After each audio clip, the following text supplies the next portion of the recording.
Stephen Willis. I heard a former Scientologist say once that when they were being regged and had hit their credit card limit, that the registrar would take their credit cards and go make phone calls for a few minutes. More often than not, they'd come back having negotiated higher credit limits. One day this person, knowing that in their financial situation most banks wouldn't even consider giving them more credit, asked the reg how they managed it and were told that some Scientologists working in banks would often extend the limit if they knew it was paying for Scientology services. In spite of this being extremely poor conduct and something they'd quickly be fired over if they were ever found out, I can imagine how easily the complicit bank employee would justify it to themselves by thinking the cardholder would become more able to pay back the debt by doing Scientology. Is this sort of thing widespread in Scientology, or a case of that particular reg having good contacts? Did you ever observe this activity where people who clearly shouldn't be given credit were? Also, isn't it funny that Scientology, since you know it's so amazing and all, doesn't just allow members to put the services on a sort of tab and let them pay it back when they gain all the benefits they're supposed to get? But no, they always just seem to want the money up front. Well, yeah, of course they want the money up front. Scientology, remember, and I still will say this, is a money-making scam that uses religious cloaking and all the other window dressing and smoke and mirrors in order to justify and rationalize its existence to its members and give them the idea that they're having some kind of, religious experiences or something, very highly spiritual experiences when they're, going through trance induction and hypnotic suggestion and that sort of thing. So, and I'm oversimplifying, to make a point here, but Scientology is all about the money, and the money comes first, always. So, did I ever observe anything like that? Yeah, of course I did. That was not just something that was limited to, I think, Australia, which is where you're asking from. No, this goes on all over the place, and I observed it all the time. In fact, this is kind of interesting because at the end of your question you asked about, why doesn't Scientology just extend people credit? Well, for a short period of time in certain areas they did. They actually set up a finance credit union type of deal in Los Angeles under Scientology Coordinated Services, which was part of the Mission Network, not part of the official Church of Scientology. This was in the late 70s that this went down, early 80s, right before the whole mission blow-up where all these missions were taken apart and Hubbard decimated the very productive people and organizations that were producing lots of incoming Scientologists during that time. He just wiped them all out. And he wiped them out because he said they were ripping him off. And one of the things they did was they set up this credit union system where they would loan parishioners money in order to pay for Scientology services. This was a huge flap. It was like, what? You're doing what? Ah! And that was all canceled and done away with. And it was probably a good thing that it was, because Scientology as a church entity, being associated with or running or being involved in running a credit union or some kind of a loan institution, this is not a good mix. Scientology does not belong in the banking business.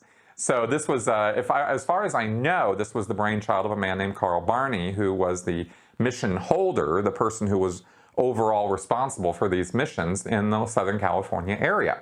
From San Diego all the way through Santa Barbara, he ran all these missions, and this is where my parents worked when I was growing up. So I was running around in these places as a child. Okay, so now as far as now, or how things have run in Scientology with these credit cards, I never heard about calling a bank where a Scientologist worked. That I had not heard of before. That was new. But the idea of taking a person's credit card and going and making calls on their behalf to bump up their credit limits, oh yeah, this was rampant. This was a habitual procedure. I saw this happen all the time in the Reg's offices. They're called Regs, by the way, because they are registrars. That's short for registrar, which is if you have a book and you register a person's name, you sign their name in that book, then you're registering them. And that was the original, or part of the original functions for these salespeople, is they were signing people up for services. So that's why they're called Regs and not salesmen, but that's basically what they are, is salesmen. So I saw lots of instances where they were calling credit card companies. This became more difficult over the years, and there were some abuses and no-nos, which even were recognized within the church, where they were like, yeah, no, stop doing that. The person has to call. You can't be calling for them. You can't be their proxy or something. So then they were encouraged to do so. They were told and coached on what to say in order to get their credit limits raised.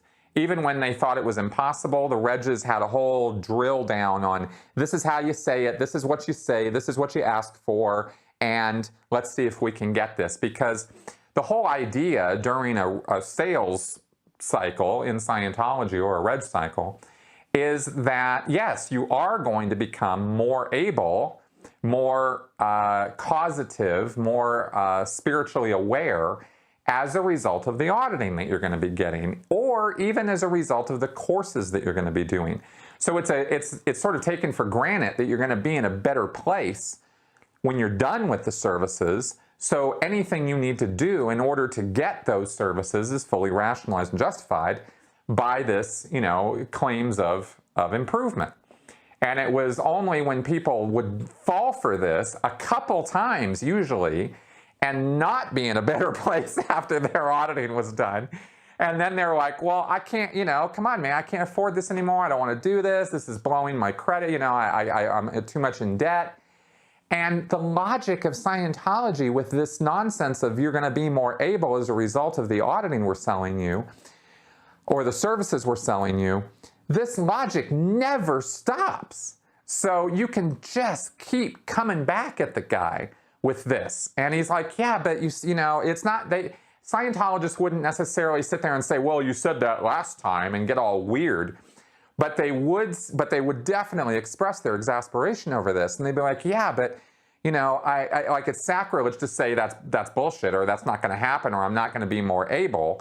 So instead, you have to sort of come up with some other excuses to stave off the Regs because they're just going to keep coming at you with this. And as I said, after a few rounds of it, you kind of just start getting a little bit wary of walking by the Reg area, and you start going, oh, gee, and it starts becoming more and more clear that, this is a very money-centric activity.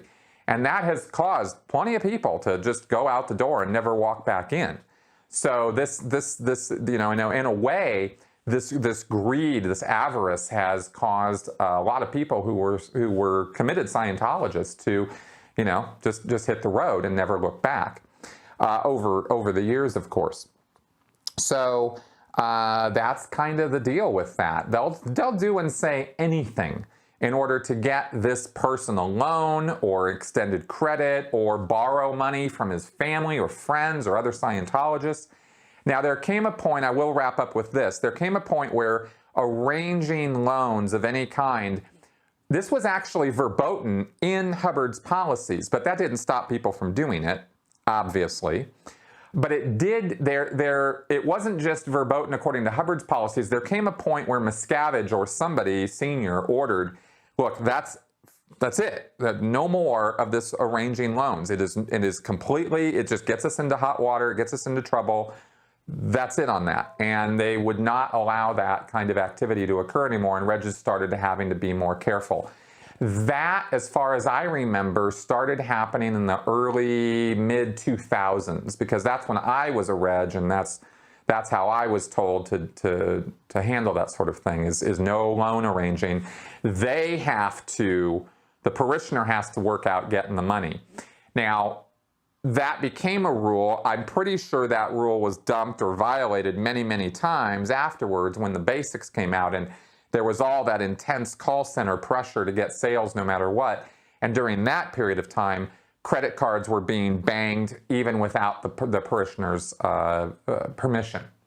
I saw a lot of people get in trouble for that because it would, of course, rebound on the church. I mean, it couldn't help it. That's an illegal act. I mean, you can go to jail for that.